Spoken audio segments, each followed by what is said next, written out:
John and Sydney, the best side you face this year? Don't really get into that. The best side we faced today. They were good today. Where do you think they won it, John? Their midfield was... Yeah, their midfield was... they beat our midfield today. I think there's no doubt about that.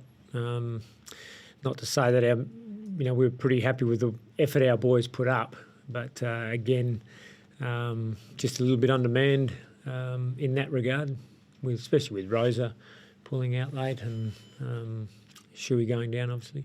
And Rosa, you said last week was ill. Was that something that carried on during the week? No, he hurt his back on Monday, I think, tweaked his back, and we thought it might have settled. We were hopeful it would settle down. Is that right? The calf? Brennan hurt his calf, yesterday morning. And with Shuey, was it a recurrent or the hamstring? No, not a recurrence, but it is tight hamstring, so we're not really sure if he's done it or not. It's certainly, I think it's hopefully back-related, which means there's a possibility that when he has a scan, there might not be really anything there. So that's what we'll hope for. Was that the same hamstring? I'm not sure. No, I don't know, unless... Other one? Not sure. Oh, we're not sure yet.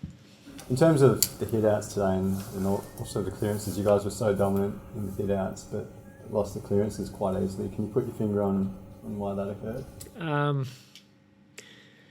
Hanbury, Jack and Kennedy, O'Keefe, big strong bodies, and up against Gaff, Maston, those guys are holding up really well for us, but they can't really compete with those other big bodies at this stage. So that's an issue for us right at the moment. In terms of Daniel Kerr, obviously he had a good game yesterday, but he's on report. Have you seen the incident? I haven't seen the incident, but you hear that. No, I won't even comment what I've heard about it.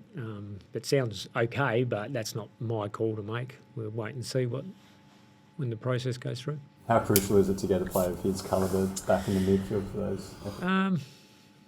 Well, potentially we get Scott Selwood back next week, maybe. And then we've got to make the call on, if we think Daniel's going to be able to run games out well enough, adding him in as well. So, we'll go through all that throughout the week once we know where we sit with it all. How did you rate Wellingham's first game back? Not too bad, a solid hit out for him. But, we're not going to really be able to measure what Sharrod brings to the team until we have our best midfield out there, because he adds certain things to that blend.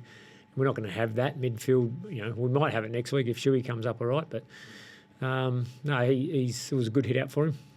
Cale Morton seemed to make a pretty good impact as a sub. Yeah, we're happy with how Cale went about it. Played as a loose man. Defence. Yep. What was the thoughts behind that? We were in a bit of strife.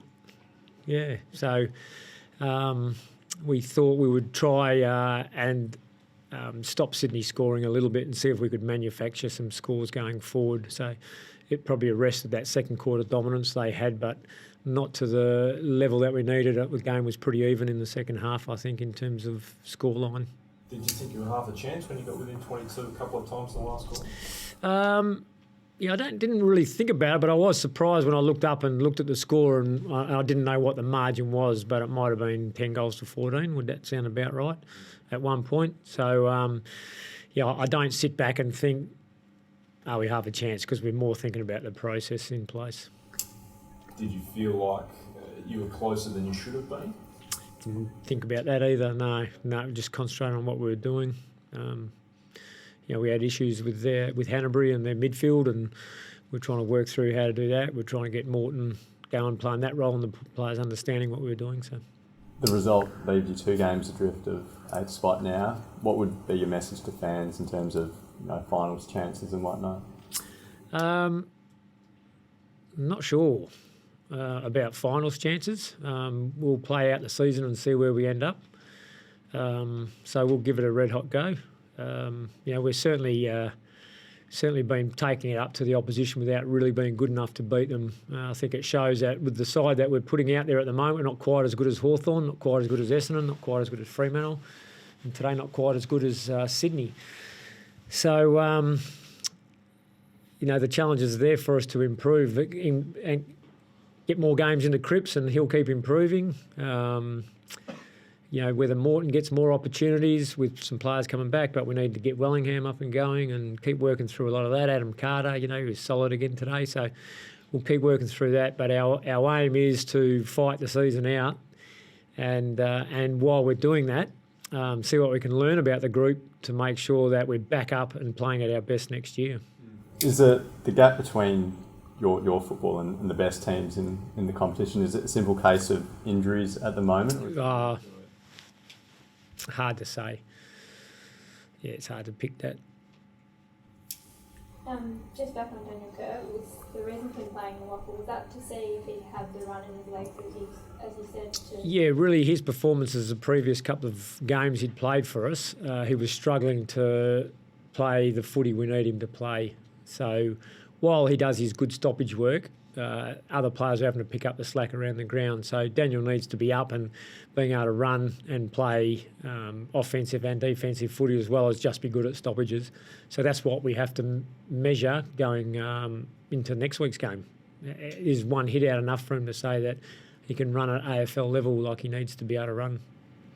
And just with where you're at in the season, do you start making decisions for next year at all, in terms of players who might be a bit sore? Not really, but as we always do, each player is assessed on its merits, on where they're at, what the risks are of playing on with, if they're carrying injuries or if they can't perform at a certain level with injuries. So we'll assess all the players on that regard. There's no secret that we're monitoring Nick, how he's travelling. So we'll keep an eye on how he's pulled up from today and things like that. And there's a few other players in similar boats we'll monitor.